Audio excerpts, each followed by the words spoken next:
मामला ऐसा था कि जो प्रधानमंत्री आवास योजना के अंदर एक पॉलिसी लाई गई थी, जे रिहैबिलिटेशन पॉलिसी 2015। उसके हिसाब से जो यहाँ पे भूमिहीन कैंप है, इस भूमिहीन जो जिसमें स्लोगन दिया गया था जहाँ झुग्गी वहाँ मकान, तो उसके हिसाब से ये जो भूमिहीन कैंप है, यहाँ के जितने भी निवासी थे जो यहाँ पे 1980s से रह रहे हैं, उसके पहले से भी शायद जीवन गुजार दिया, उनको यहाँ पे जो एक बिल्डिंग बनी है कालका जी 2 में, वहाँ पे उनको ये मकान आवंटित कराया जाएगा, तब इस झुग्गी को तोड़ा जाएगा।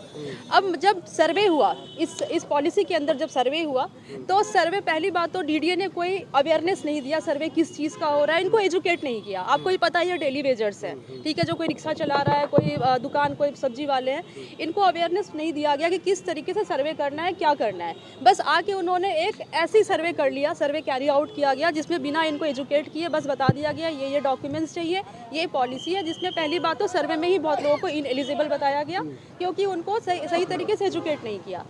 अब जब इसकी सर्वे हो गए, तो सर्वे में टोटल 3024 मकानों के अंदर सिर्फ और सिर्फ 1826 लोगों को एलिजिबल पाया गया, रेस्ट बाकी लोगों को इनएलिजिबल किया गया।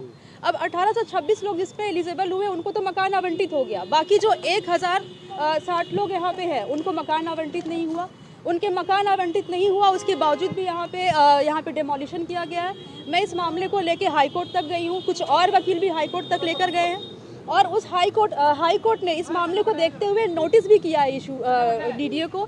कुछ मकानों में जो जहाँ के रेसिडेंट्स थे उनको यहाँ पे स्टे दिया गया, और वो स्टे के बावजूद भी यहाँ पे डीडीए आप देखिए किस तरीके से डेमोलिशन कर रही है, वो किसी की बात को सुनने के लिए तैयार नहीं है। यहाँ पे उन्होंने सीधा नोटिस लगाया है कि बी ब्लॉक को तोड़ा जाएगा, इस नोटिस के बावजूद वो सी ब्लॉक भी तोड़ रहे हैं, अंदर बाकी के मकान भी तोड़ रहे हैं। इनफैक्ट यहाँ पे जिस पे स्टे लगा है, कितने लोग रह रहे थे और कितने लोगों को आप लोगों को आईटीआई भी रखनी है, कितने लोगों को फ्लैट दिया गया है? यहाँ पे टोटल 1866 लोगों को फ्लैट दिया गया है, और बाकी के 1029 लोग, जिसमें कि 304 लोगों का मैं केस फाइल किया है मैंने कोर्ट के अंदर, उनमें स्टे भी लगा है। कुछ केसेस अभी पेंडिंग है। जो लोग यहाँ रह रहे हैं उन पे 1029 लोगों को फ्लैट नहीं मिला है? बिल्कुल नहीं मिला है। जबकि यहाँ पे आके कुछ जो नेता हैं, सांसद हैं यहाँ के, उन्होंने कहा कि 3000 लोगों को मकान आवंटित करवा दिए गए हैं। मैं पूछना चाहती हूँ कहाँ है वो 3000 मकान जो आवंटित करा के? मेरे पास ये आरटीआई की रिपोर्ट है जिसके हिसाब से 1862 लोगों को मकान आवंटित करा दिए गए हैं, 1029 लोगों को मकान आवंटित नहीं हुए हैं। तो वो 1029 लोग जो यहाँ पे रहते हैं वो कहाँ जाएंगे?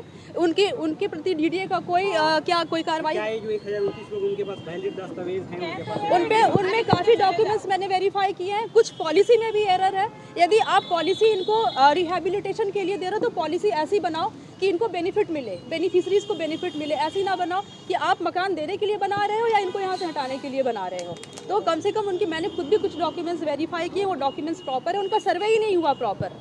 उसमें किराएदारों के सर्वे हो गए, मकान मालिक का सर्वे नहीं, किराएदारों को मिल भी गए। इस तरीके से सर्वे किया गया है। तो आप जो अब ये एक जस्टिस की बात है, एक ह्यूमैनिटेरियन ग्राउंड की बात है कि कम से कम जब तक कोर्ट ने नोटिस इशू किया है तो डीडीए तो इसको रोके। डीडीए तो रोकने को तैयार नहीं है। जब अपनी पॉलिसी लेट हुई, जब उनका मकान लेट बना, तब कोई उन्हें जल्दी नहीं थी, लेकिन जैसे ही उनको रातों रात पता चला कि कुछ झुग्गी के अंदर स्टे हुआ है, उन्होंने दूसरे दिन से यहाँ पे डेमोलिशन चालू कर दिया।